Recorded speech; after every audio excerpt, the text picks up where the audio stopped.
Alison. Hello, Nick.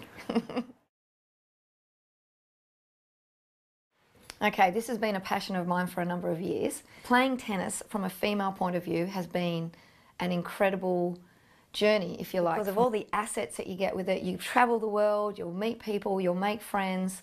You get a lot of physical ability as well. Like you learn how to flow energy through your body. You develop muscles. You actually have a certainty about yourself in hand-eye coordination, especially for girls. Getting hand-eye coordination is really important because that can be the number one thing that actually will turn a girl off playing any sport.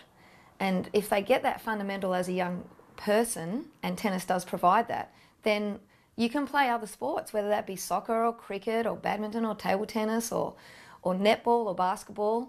It all aligns itself to that direction. And I love the fact that because when you can play a sport, the other area is that girls can relate better to boys in that sense. And that really proved a big point to me as I was growing up as a young person, because when you can play a sport, boys tend to relate to you differently. They look at you differently. They don't just look at you as a girl and the stereotype that girls can't play sport or they can't throw a ball. And it's probably changing a little bit more these days. And also when I looked at the environment, especially if I look around in my immediate environment around in Sydney, Australia, then what I saw was there was a lot of other options for girls to play sport, which is great, and there's no problem with that, except I felt it's a little bit diluted, so then I don't feel girls necessarily get the chance to actually develop a skill that they can actually use for the rest of their life. And tennis is a sport you can play for the rest of your life. Because of that, I think it's important that girls learn how to play tennis.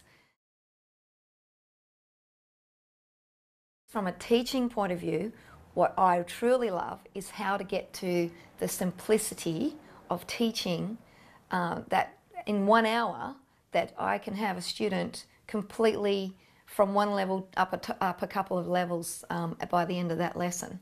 And my challenge to myself is how to find out how I can bring a complexity into a simplicity and maintain the joy of that sport. So when people are learning the sport, they go, wow, this is great, and they get it and they just want to play more of it.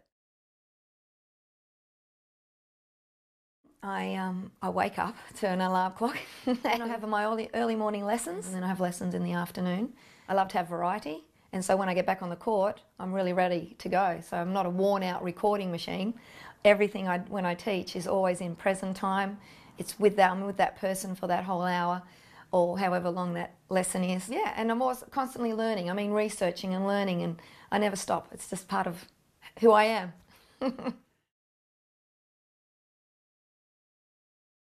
Well, I think there's many. I think the fact that I was able to compete in all the 4 Grand Slam events, like the Australian Open, the French Open, Wimbledon and the US Open, I think that in itself was fantastic. I loved always representing my country, loved representing Australia, which I had the opportunity to do, and I was always very proud about doing that. I made the quarterfinals of the Australian Open doubles in 1988, and also another big, match that stands in my mind is when I played Jana Novotna. Again, it was actually in January of 1988, and it was in Queensland, and it was on grass, and I love serve and volley. I mean, I'm a natural serve volley. My style of play is attack, and there was more of grass courts in those days. It sounds like I'm very old, but it was more grass then than there is today. And I played Jana Novotna. I remember winning that first set 6-love, and it was like I just played incredible tennis, and I definitely shocked her. But then I lost the second set 6-4, and then we got to a tiebreaker in the third set, and it was literally there was just centimetres between winning and losing, and ended up losing that tiebreaker 7-6, and I just remembered playing a great level of tennis there, and I love those matches. And also being a captain of the Australian Institute of Sport team, that was a really privilege to be able to be a captain of the team representing the Australian Institute of Sport. Well, I guess one of the contributions I'm making now is by teaching tennis, by passing on what I know, and what all the experience I've had from my past. That's what I want to follow through on, And by making, with Girls Tennis Academy, I want to spread a consciousness out there and direct people's attention to the area for girls to play tennis, and really to have a bigger picture than just the actual game of tennis and what it comes, the whole organic, if you like, the organic picture or the overview of why girls should learn to play tennis. I think my contribution is the fact that I have a lot of awareness and knowledge about people. I'm very aware of energy and thoughts and emotions, and as a coach, that would be my point of difference. I mean, the fact is I love teaching children, so that's a natural joy and passion that I have anyway. But I'm so conscious of that. I have I can cause a big effect. Like everything in life is about cause and effect, and everything that I cause on a child or a person when I teach them does have an effect on their life. And with girls particularly, I know that they're very sensitive to communication, and not the words that are being used, but the energy that is being used with. And again, I think sometimes that can be the reason why girls can be, bounce out of the sport, is because sometimes there's an interaction that they have with a coach that doesn't resonate with them, or it can be a little bit prickly and they kind of don't feel like they can relate. And I guess that's what I love. I love the fact that I know that I'm having a big effect on their life, not just on the tennis court, but I'm also forming a relationship with them. They come to me and they say, oh, look, so-and-so's referred me to you because he said that you were very good. And I mean, that in itself is great, that my clients can actually feel really comfortable and confident that they can refer their friends on to me and know that they're going to be looked after. Quite often when they do come, they can't believe, especially people, for example, that have had lessons beforehand and then they've come and had a lesson with me. Within 15 minutes, they're doing something brand new, but doing it well, and they've never done it before. And I can honestly say many times that their comment has been, I never knew this, and I've never done this in all my years that I've played tennis. I feel very happy that I've been able to, in 15 minutes, give them something that they never knew, and also they're able to duplicate it. So again, goes back to my simplicity of my communication, to get them to actually duplicate the actual exercise and have them doing it and hitting topspin within 15 minutes. They never thought they'd ever achieve ever. I'm very good at being able to pick things up very quickly and just being able to gently, creatively massage, manipulate whatever it is in a creative sense to the point where that person can then actually duplicate what I'm actually asking them to do. But I am good at picking out the strengths and the weaknesses of their game, and just being able to manage the change point, because it can be overwhelming for some people. If someone's not sensitive, a coach is not sensitive, and they start saying, okay, you've got to do this, you've got to do that, you've got to, move your feet here, move your feet there, you've got to be very aware that you're causing a big effect again on that person, and you obviously don't want them to be walking off your tennis court overwhelmed and completely thinking, oh no, I can't play tennis at all now, and I thought I could, and I'm going to have 10 lessons to learn this, and I can't really afford it, or it just brings the level of energy and enthusiasm down. You want them leaving thinking, I can do this, and I want to go and practice this, and I want to come back for more. And that's my whole purpose by the end of the lesson, is that they've got something, they can work on it, they can see they can do it, they can own it for themselves, and then they come back for more. Now, if they don't get it, if I start at a certain level and I don't think they got it, I just break it down to the point where they connect. It's not about going backwards. All you're doing is you're just taking to a point where you can actually get the point of correction working and the connection there.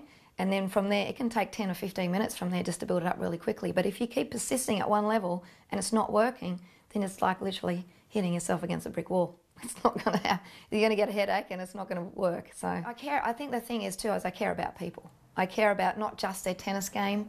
I'm very aware that I'm helping them way beyond just their tennis game. I'm helping them with their life. And, I do become a friend of theirs in life too. And quite often conversations go way beyond tennis.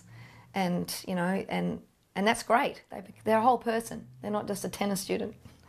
So I think that if I'm a good coach, they'll want to come back, which often they do, because not because they need to, it's because they think, wow, I got that and I've mastered that. Now I want to get to the next one. And then I want to get to the next one. Then I want to get to the next one. Not coming back thinking, oh, I didn't get that last time, now I need another 10 lessons before I get that, and I really need Alison to tell me what to do.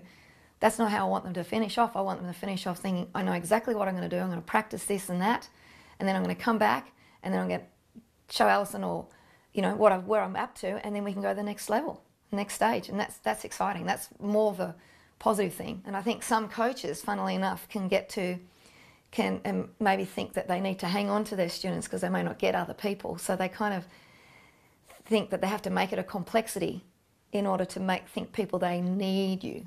They need to come back to you to get some lessons, which I don't agree with, and it's not how I teach anyway. So it's just that, I think there can be a lot more simplicity brought into the area of teaching tennis. And if there's things that need to be changed, well, then you can start pointing that out, but in a gentle way, and just getting them to see how they respond to that, rather than sort of blasting them with all these different things and then turn them into a robot, rather than getting them to naturally find their way and their path of their learning the game of tennis, and also their own personality as well. Because some styles of tennis just suits one person but not the next person. And that's how I teach too. I'll have to really be aware that I have one student who may only want to play just as a social level, and the next student wants to be number one in the world. Well, then my approach is going to be different. I'm going to accommodate for that different purpose and the different goals that those two have. Fantastic. That makes my teaching more exciting and different too. That's good. I was a head coach of a private girls' school in Sydney for 10 years, and I was overseeing 3 different programs. But tennis is a skills. There's a lot of skill set that you have to develop, and you see as they got older, the ones that stayed in the game for 3 or 4 years, now they're getting to the end of their school life. You can see they're getting together with their friends and they're playing tennis together. And when they hit year 12 and all the pressure of study comes on, they come to their tennis lesson and they love it because it's their outlet. And it's socialising, and that's the other thing too, is it's so important for the girls to socialise and use it as an outlet for themselves to relax and enjoy and have a laugh and giggle, and then they go back to their study. And I have to say, I've had a lot of girls who've been doing year 12 say, I'm so glad I continued playing tennis, because it really helped them get through the pressure times of their studies in the year 12. And tennis particularly, because it is a social sport, and you only need one other person to play.